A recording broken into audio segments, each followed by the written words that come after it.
Deal का ठिकाना था राजस्थान का एक होटल। जांच में पुलिस के सामने ड्रग्स सप्लाई की एक बेहद सावधानी से तैयार की गई कार्यप्रणाली सामने आई। माल खरीदने वाले लोग पहले राजस्थान पहुंचते थे। वहां से वे कृष्णा पैलेस नामक होटल में ठहरते थे। पहले दिन केवल मुलाकात होती थी। सप्लाई नेटवर्क से जुड़ा व्यक्ति कथित रूप से माल का नमूना दिखाता था। माल को देखा जाता था, परखा जाता था, चखा जाता था। गुणवत्ता पसंद आने के बाद ऑर्डर दिया जाता था तथा रकम तय या अदा की जाती थी। लेकिन माल उसी समय नहीं सौंपा जाता था। ये उनकी अपनी एक सिस्टम होती है कि किस प्रकार कस्टमर से डील करना ताकि सुरक्षा बनी रहे। सप्लायर खरीदार की वापसी का समय पूछता था। इसके बाद गाड़ी अथवा यात्रा शुरू होने से करीब 1 घंटा पहले माल पहुंचाया जाता था। ये उनकी पूरी व्यवस्था थी और इस पूरी व्यवस्था का मकसद संभवतः यही था कि खरीदार को डिलीवरी लेने के बाद वहां अधिक देर तक रुकना ना पड़े और सीधे अपने गंतव्य स्थान की ओर रवाना हो। ये सारी ट्रेवलिंग यह ट्रेन से करते थे और ट्रेन में भी अक्सर ऐसे काम करने वाले जनरल जो डब्बा रहता है जिसमें आमतौर पर चेकिंग नहीं होती, उस डब्बे में करता है, ऐसा पुलिस की जांच में मालूम पड़ा। पुलिस की जांच में कथित रूप से यह जानकारी भी सामने आई कि इसी तरीके से पहले भी 4 से 5 बार माल मंगाया जा चुका है। अब राजापेट पुलिस के सामने कथित सप्लाई का पूरा तरीका था। होटल कौन सा था, संपर्क कैसे किया जाता था, सप्लाई से जुड़ा व्यक्ति कब पहुंचता था, माल की जांच कैसे होती थी और डिलीवरी किस समय दी जाती थी। पुलिस ने इस पूरे सिस्टम की बारीकी से स्टडी की। इसके बाद एक जोखिम भरा फैसला लिया। पुलिस ने उस कहानी को दोबारा दोहराया।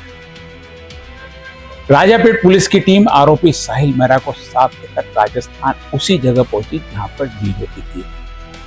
वहां पुलिस ने कोई जल्दबाजी नहीं दिखाई। उसी होटल में रुकने की तैयारी की गई जहां कथित रूप से पहले भी सौदा होता था। वहीं से संदेश भेजा गया, वहीं माहौल बनाया गया। सप्लाई नेटवर्क से जुड़े व्यक्ति को लगा कि शायद पुराना ग्राहक फिर माल लेने आया है। लेकिन इस बार कहानी में बड़ा अंतर था। आरोपी अकेला नहीं था, उसके आसपास कुछ नए चेहरे थे। वे चेहरे राजापेट पुलिस के अधिकारी और कर्मचारी थे। पुलिस के लिए यह पूरा अभियान बेहद संवेदनशील था। सामने आने वाले व्यक्ति को जरा सी भी संदेह हो जाता तो कई दिनों की तैयारी और पूरी कार्रवाई विफल हो सकती थी।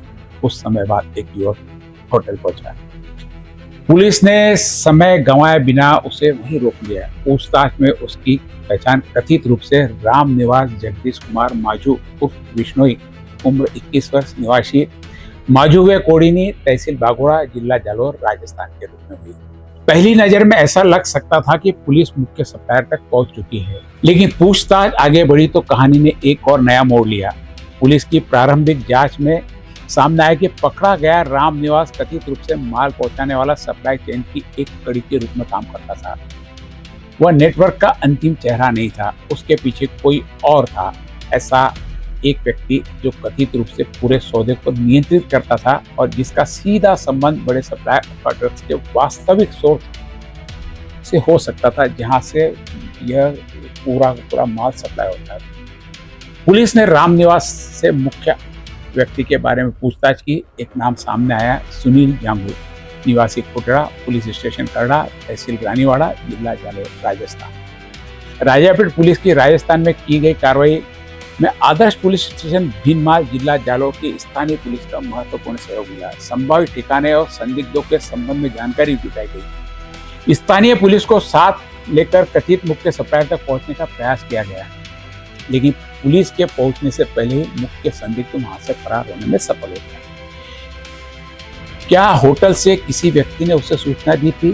क्या नेटवर्क में ऐसे लोग भी शामिल थे जो पुलिस की गतिविधियों पर नजर रख रहे थे? इन सवालों के जवाब फिलहाल जांच के दायरे में। राजापेट पुलिस और आदर्श पुलिस स्टेशन भीनमाल की टीम ने संयुक्त रूप से फरार संदिग्ध की तलाश की, लेकिन समाचार लिखे जाने तक वह पुलिस की पहुंच से बाहर था। राम निवास को कानूनी प्रक्रिया पूरी करने के बाद अमरावती लाया गया और उससे आगे की पूछताछ की जा रही है, लेकिन पुलिस की जांच अब केवल राजस्थान के सप्लायर तक सीमित रहने वाली नहीं। सप्लाई चेन के बाद अब निशाने पर अमरावती का डिस्ट्रीब्यूशन नेटवर्क था। राजापेट पुलिस अभी तक उस सप्लाई चेन तक पहुंची जिसके माध्यम से राजस्थान से एमडी अमरावती तक लाए जाने का संदेह था, लेकिन यह जांच का केवल पहला चरण था।